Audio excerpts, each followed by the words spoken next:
السلام علیکم ورحمۃ اللہ وبرکاتہ۔ محترم ناظرین، آج آپ کو نماز عید کے متعلق کچھ باتیں عرض کروں گا۔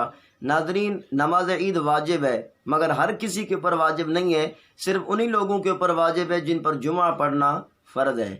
اور ناظرین، جمعہ اور عید کے اندر اتنا سا فرق ضرور ہے کہ جمعہ سے پہلے خطبہ ہوتا ہے اور عید کے بعد خطبہ ہوتا ہے۔ جمعہ کے اندر خطبہ شرط ہوتا ہے، عید کے اندر خطبہ سنت ہوتا ہے۔ آئیے اب اس کا طریقہ بھی عرض کر دیتا ہوں۔ سب سے پہلے اس طرح نیت کریں گے کہ میں نیت کرتا ہوں 2 رکعت نماز عید الفطر 6 زائد تکبیروں کے واسطے اللہ تبارک و تعالیٰ کے، پیچھے اس امام صاحب کے۔ اب اتنا کہنے کے بعد ہاتھوں کو کانوں تک اٹھا لینا ہے اور ہتھیلیوں کو سیدھا رکھنا ہے، رخ ان کا قبلہ کی جانب ہو۔ اس طرح ہاتھ اٹھا لینے ہیں اور اللہ اکبر کہتے ہوئے نیچے لانے ہیں اور ناف کے نیچے باندھ لینے ہیں۔ اور اب ثنا پڑھنی ہے، ثنا سبحانک اللہم، یہ مکمل پڑھنے کے بعد اب اللہ اکبر کہنا ہے، مگر پہلے کانوں تک ہاتھوں کو اٹھا لینا ہے۔ اب اللہ اکبر کہتے ہوئے لٹکا دینے ہیں۔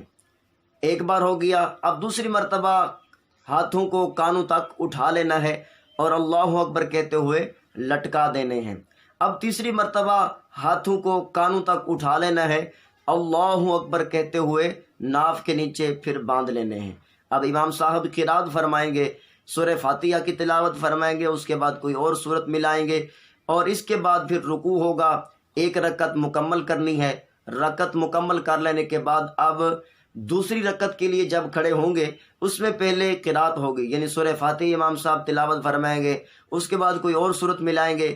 یہ سورت ملا لینے کے بعد اب پھر کانوں تک ہاتھوں کو اٹھا لینے ہیں اور پھر اللہ اکبر کہتے ہوئے لٹکا دینا ہے۔ اب یہ 1 مرتبہ ہو گیا، پھر دوسری مرتبہ ہاتھوں کو کانوں تک اٹھانا ہے اور اللہ اکبر کہتے ہوئے لٹکا دینا ہے۔ اب پھر تیسری مرتبہ ہاتھوں کو کانوں تک اٹھا لینا ہے، اللہ اکبر کہتے ہوئے لٹکا دینے ہیں، باندھنے نہیں ہیں۔ اب چوتھی مرتبہ ہاتھوں کو کانوں تک اٹھانا نہیں ہے، بلکہ بغیر ہاتھ اٹھائے اللہ اکبر کہنا ہے اور رکوع میں چلے جانا ہے۔ اب قاعدے کے مطابق نماز مکمل فرمائیں گے۔ یہ بات ذہن نشین فرما لیجئے کہ جب تکبیر زید آپ ادا کر رہے ہوں گے، ان میں ایک تکبیر سے جب دوسری تکبیر کہیں گے، 2 تکبیروں کے درمیان 3 مرتبہ سبحان اللہ کہنے میں جتنی دیر لگتی ہے اتنی دیر وقفہ بھی کرنا ہے۔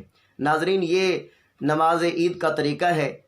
اس طرح طریقے کے مطابق ادا کر لینے کے بعد پھر خطبے ہوں گے، اس کے بعد دعا ہوگی۔ دعا میں مجھے بھی یاد فرمائیے گا۔